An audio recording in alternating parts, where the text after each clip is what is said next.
si Idol madla, nakakahanga, may mga hawak, gandang linyada. Ika'y inspirasyon kung bakit hanggang ngayon ako'y palaging kumakarera. Second bird ay third bird na. Si Lugod mga kalapatids, nauna pa sa iba niyang tropa. Ayan o. Oy, pasok. Sixth bird mga kalapatids, hindi ko alam kung sino pero di ako masyadong gagalaw. Sino ka? What color are you? Checkered. Blue check mga kalapatids, dito yan sa taas. Huwag tayong masyadong balikot para pumasok na siya. So yung kanina yung white light, nalusutan ako eh. Bigla na lumusot dito sa gilid ko. Inauna dito. So dalawa sa baba, tatlo sa taas, pang-anim na to. Siyam sila, di ba? Pasok na tol. Makulit ba to? Hindi naman. Makulit pala to. So hayaan muna natin siya dyan mga kalapatids. Waiting pa natin yung iba. Pero basang-basa din siya, kawawa din, no? So at least nakukumpleto yung mga ibon natin mga kalapatids. Okay din yan, challenge bilang magkakarera para sa kanila yan mga kalapatids. Kondisyon naman yan, hindi naman magkakasakit. Eto na, 6th bird na ba to? 7th. 1, 2, 3, 7th bird pa lang. Blue bar mga kalapatids, eto na siya. Pasok ka na boy. Pasok na boy.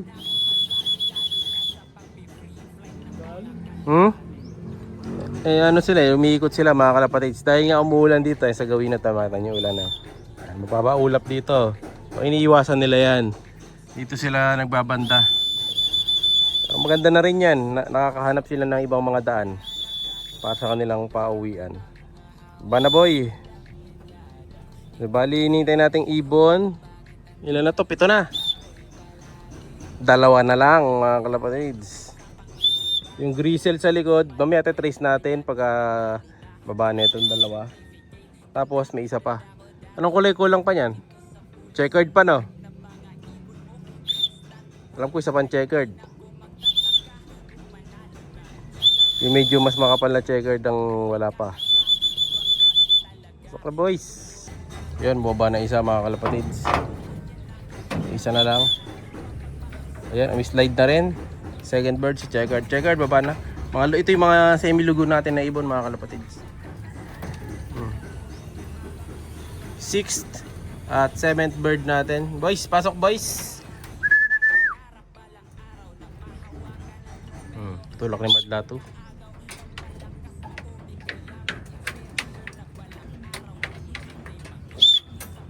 Mas madali na papasukin yung mga to kaysa sa mga last batch natin. Okay, boy. Ito na mga kalapatid, si Boy GPS 2. Ayan, ito yung may sign na ibon dun sa GPS natin. Ayan, nakauwi na siya. Kabila din yung dinaanan niya. Mamaya check natin kung saan sila dumaan mga kalapatids. Dun sa GPS maps. Tapos pumasok ko. 8th bird na to mga kalapatids. Bali isa na lang inintay natin dito sa itaas. Pasok na, Grizz. Alright. Ngayon mga kalapatids, ito, pakita ko sa inyo kung paano gumagana isang GPS. So ito yung GPS natin. Open mo lang yung smart tag na yan. Smart tag, open mo. Yan yung lalabas. O, ayan o.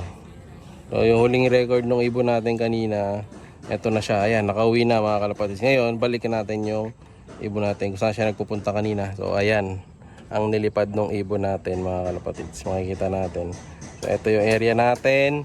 Tapos dilan na ng guagua sa station hanggang sa makarating sila dun sa lokasyon nila yan sa Lapas. Dun dapat ang release sa Lapas Ayan, dito natin boy. Parang against the line. Ayan, sa Lapas dapat ang release kaso binaba nga dito sa Concepcion. So nung nababa na sa Concepcion, ayan, mula dyan, ito na yung tinahak ng ibon natin pabalik. Hanggang sa makarating siya doon. Tapos tumalon na siya papauwi sa atin mga kalapatids. Ngayon, tingnan natin kung tama nga. Play natin.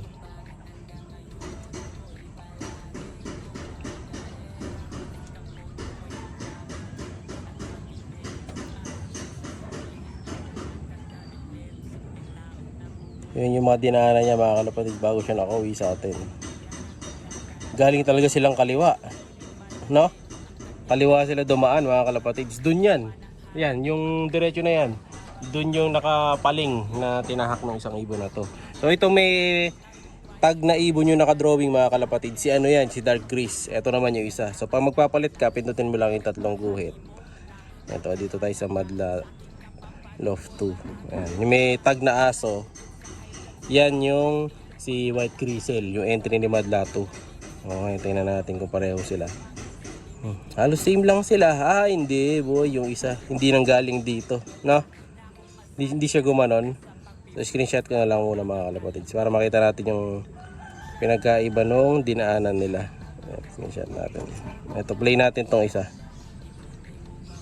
Ayan. Ayan, magmula dun sa lapas. Ayan, pabalik na sila. Ayan, yan yung dinaanan ng ibon mga kalapatids. Mas maganda yung dinaanan ng isa, kaya mas mabilis siya. Ayan, so dun dumaan si White Grisel. No, yung isa i-check natin ulit. Screenshot natin para ma-compare natin, pagtatabi na lang natin sa screen. Ayan, no, ito. Yung isa kanina dito bumanda gumanya, no. Yung isa pupunta pa siya dun ng guwa-guwa bago siya umuwi. So iba yung dinaanan nila mga kalapatids. Magkaiba sila ng way. So mas maganda yung dinaanan ni Grisel na white kaysa dun sa dark. So ayan, nakita nyo. Download nyo lang to mga kalapatids, itong app na to. Smart Tag. Pag meron na kayo ng GPS, lalagay ko na lang yung link nitong pinag-orderan ko para dyan kayo mag-order. Misa 900 lang depende sa sale. Wait lang natin yung isa pa nating ibon. Last one. As of now, 10 AM mga kalapatids, wala pa yung isa nating ibon.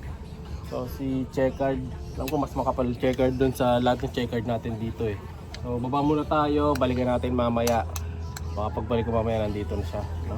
So alas 10 na din kasi kailangan ko muna magpatokan ng iba nating mga warrior. So as of now, 8 out of 9 tayo ngayong smash race. Pero di bale, taas pa rin ng porsyento, pero sayang yung isa na yun mga kalapatid. Pero tiwala ako, uwi pa yun. Gutom na mga kalapatid yung bata akong si White Flight. Ito, mahusay ito White Flight na to mga kalapatid, pabait to Masaya ako dahil yung dalawa nating Young Bird series nandito na. Ayan, ito naka Young Bird to Ito, nauna ba yung naka Young Bird? Yung isa no. Pala.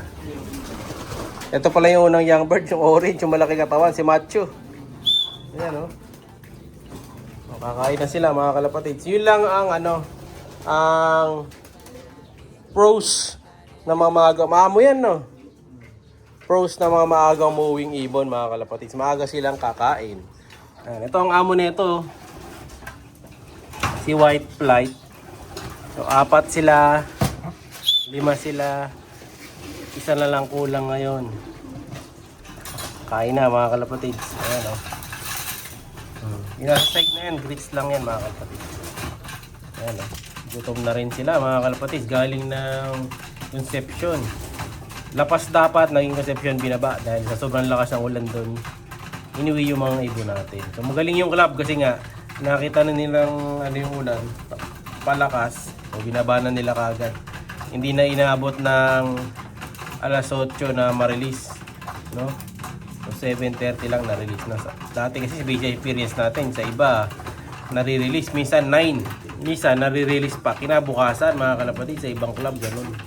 Maganda tong sa PRC mga kalapatid tama na doon tayo naglaro. So lahat ng ibon din natin na to, yung 5 na to mga kalapatid, sinali natin to sa patibayan ang matibayan talaga to, kaya dapat umuwi sila. Sayang yung isa ko pero uwi pa yun, tiwala ko uwi yun. Wait lang natin siya. Yung White Flight gutom na gutom ito naawa ako dito kay White Flight kasi kalbo pero ang galing niya maaga pa siya nawi dun sa iba. Ayan, nakaka-proud si White Flight. Sana matapos niya ng maganda yung karera, no? Ayan, tapos magigrit sila dagdag panunaw. Yun naman na para sa araw na to, balikan muna natin yung isa. Wait natin siya, balik ako mamaya later. Goodbye. Siya'y kalapatistang napakagaling na kinakilala.